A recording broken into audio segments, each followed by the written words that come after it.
اقرأ وربك الأكرم الذي علم بالقلم علم الإنسان ما لم يعلم بسم الله الرحمن الرحيم الحمد لله رب العالمين اللهم صل وسلم وبارك على سيدنا محمد وعلى آله وصحبه أجمعين. Assalamu alaikum wa rahmatullahi wa barakatuh. Welcome back to a new episode of the SimplyRYQ Q&A.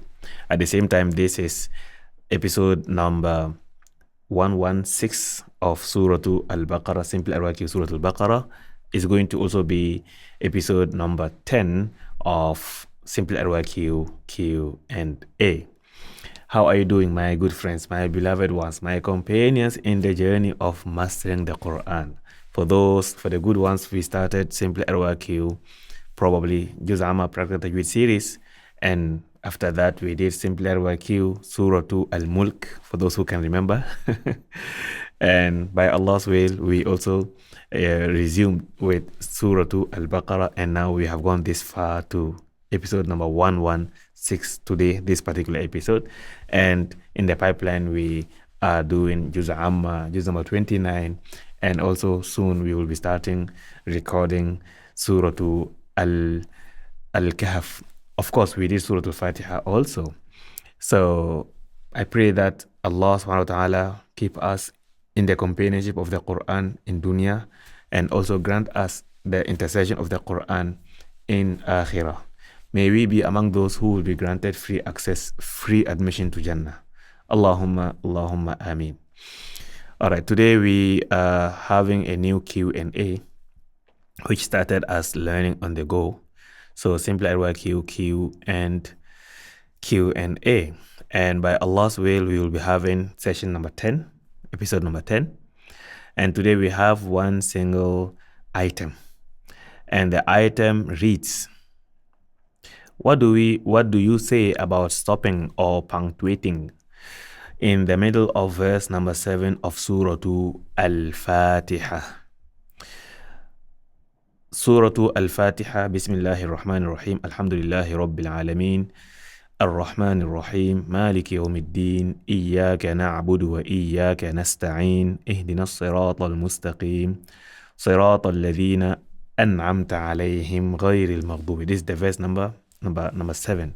So let's take a look at verse number 7, which is the last verse of Surah al-Fatiha. It reads, صراط الذين أنعمت عليهم غير المغضوب عليهم ولا الضالين. This is how I read it. I break this verse into two. The complete verse is one verse, صراط الذين أنعمت عليهم غير المغضوب عليهم ولا الضالين.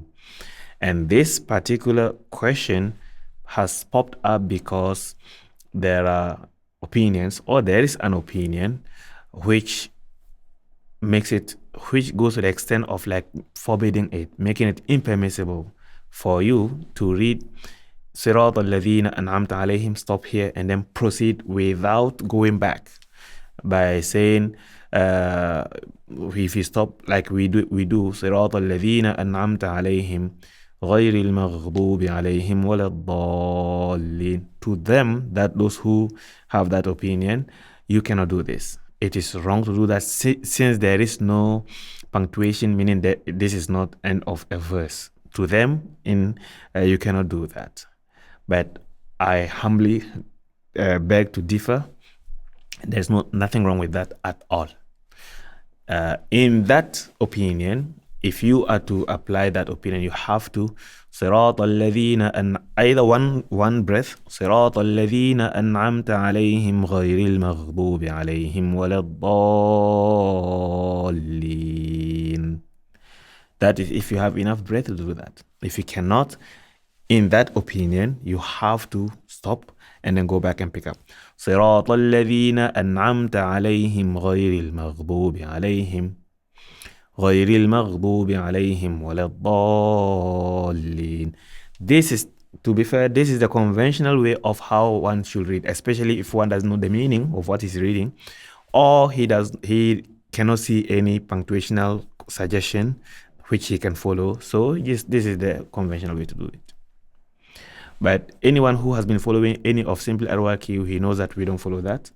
We follow the phrases that make sense, which if you add, if put into context, then it will make more sense. In order to comply to this, I have encountered some imams in the mihrab struggling to apply this. Some of them, they want to read it in one breath. صراط الذين أنعمت عليهم غير المغضوب. And they run, wallahi, they run out of breath in the mihrab. And then they have to go back and start all over again. صراط الذين أنعمت عليهم غير المغضوب عليهم. And then they're still struggling. Now, the reason for the opinion that says you cannot do that is simply because you cannot start with a letter with a word with غيري. It is what is it? Is it mudaf ilay? You cannot start with it, something like that. But there are examples in the Quran that contradict that opinion. Examples in the Quran that contradict this opinion. Not only that, even in Surah al-Fatihah itself, there are examples that contradict the opinion. Now, let's look at this verse. صراط الذين أنعمت عليهم. This is a complete verse. صراط الذين أنعمت عليهم غير المغضوب عليهم ولا الضالين. This complete verse, what is the context of the verse? You cannot make any context with this verse if you don't link it with the previous verse. Therefore, it is already been detached. It's already been separated from the context. All right. So the verse has already been taken, been cut off.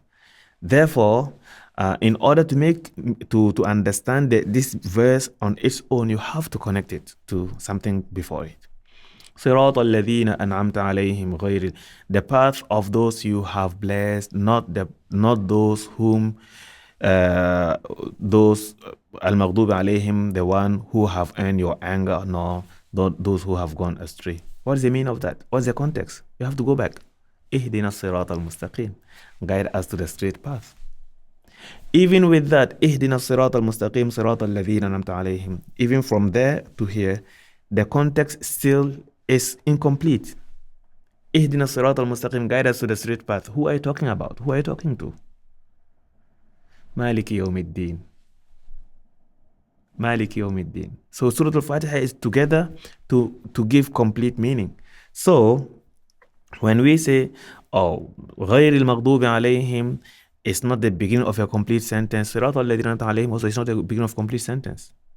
That is point number one of the reason why you can do what we are doing, and there's nothing wrong with that. Now, point number two, we are reading riwayah to Hafs, the riwayah of Hafs, one of the narrations or versions of reciting the Quran. There are basically 10 authentic qira'ah. Each qira'ah has 2 riwayah. Hafs, which we are reading, is 1 riwayah out of 20 riwayah.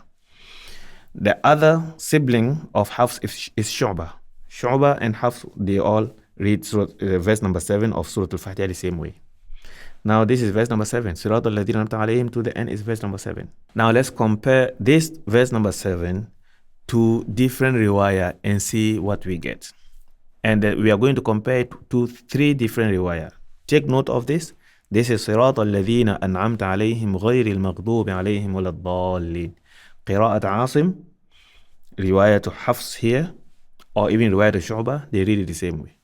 Now we are comparing to 3 different riwayah: Qalun, Warsh, and Ad-Duri. Here we have Qalun, we have Warsh, we have Ad-Duri. Let's look at Qalun. Qalun, this is Surah al-Fatihah. Verse number 1 doesn't start with Bismillahir Rahmanir Rahim. Verse number 1 starts Alhamdulillahi Rabbil Alameen Ar-Rahmanir Rahim. Verse number 2 Maliki Yawmiddin, not Maliki. This is how we know that it's different riwayah. Maliki Yawmiddin.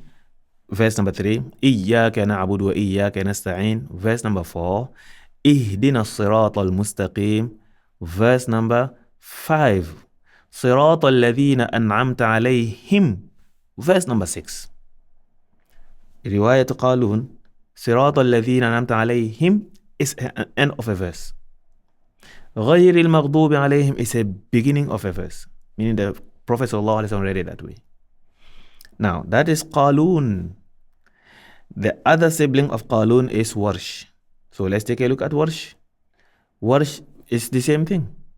And again, Bismillah ar-Rahman ar-Rahim is not counted. Alhamdulillah, it starts from Alhamdulillahi Rabbi al-Alameen. Now, if you go down, Sirat al-Ladhina an'amta alayhim is a complete verse. غير المغضوب عليهم ولا الضالين is a complete verse. So, Sirat al-Ladhina an'amta alayhim to the end are 2 verses in these 2 riwayahs so far. Now, let's go back and take a look at the third riwayah we are comparing with, which is riwayah to Ad-Duri. Riwayah Ad-Duri, same as Qalun and Hafs. And I'm using these 3 examples because these are the widespread read today. Majority of Quran reciters, readers in the world read following Hafs. Second in line are Qalun in North Africa, as well as Warsh also in North Africa, and Ad-Duri in Sudan, some parts of Sudan, or Sudan and some parts of East Africa to say. Now, here we have the same thing. Sirat al-Ladhina an'amta alayhim, verse number 6. غير المغضوب عليهم ولا الضالين, verse number 7. When in the qira'as or riwayas where Sirat al-Ladhina an'amta alayhim is verse number 6, غير المغضوب عليهم is verse number 7, Bismillah ar-Rahman ar-Rahim is not counted. In our riwayah, Hafs, Shu'bah and others, when Sirat al-Ladhina an'amta alayhim غير المغضوب عليهم ولا الضالين is a complete verse, then Bismillah ar-Rahman ar-Rahim is verse number 1. So if you open your Quran now, you see that Bismillah ar-Rahman ar-Rahim, there is verse number 1. And then moving on to the end of the surah.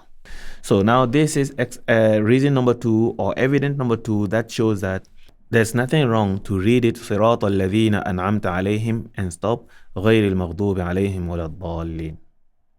Now let's take a look at the entire surah, which is the entire Surah al-Fatihah. Now this is Hafs. You open your Quran, you will find it like this. Bismillahir Rahmanir Rahim, verse number 1.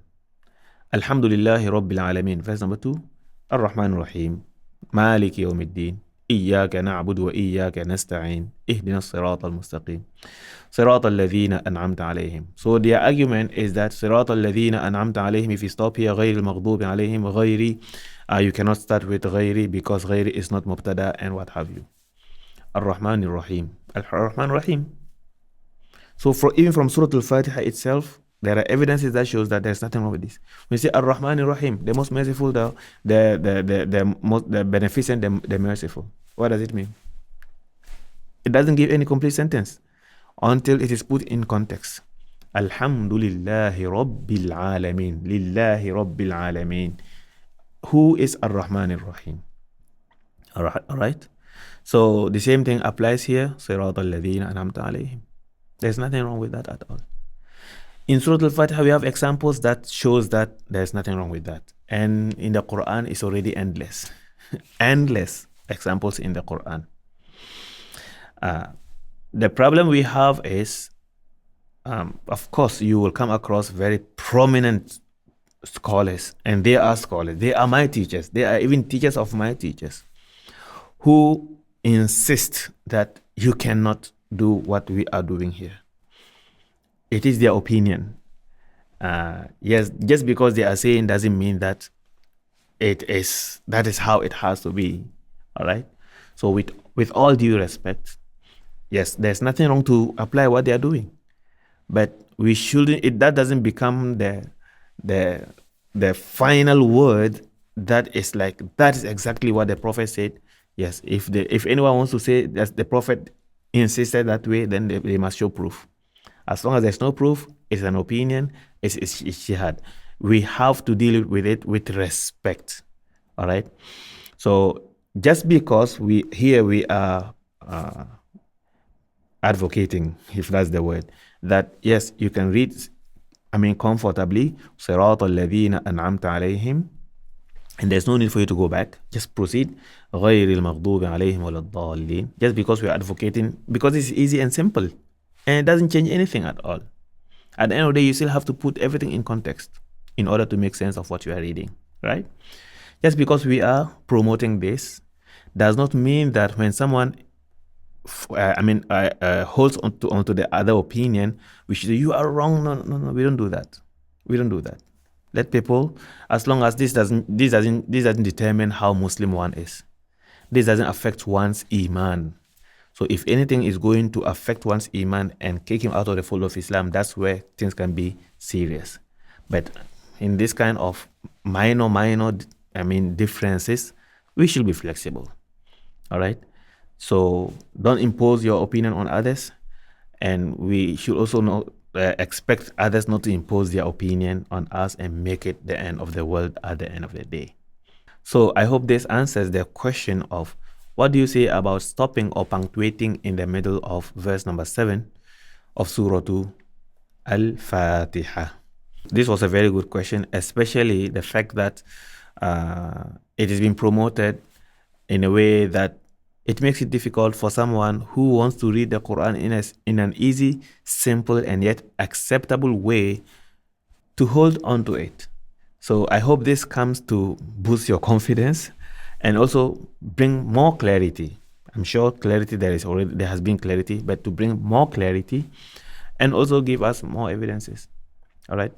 In the Quran, in Surah al-Fatihah already we have evidences that supports our practice. And if we open more pages in the Quran, the whole Quran is full of it. The whole Quran is full of it, inshallah ta'ala.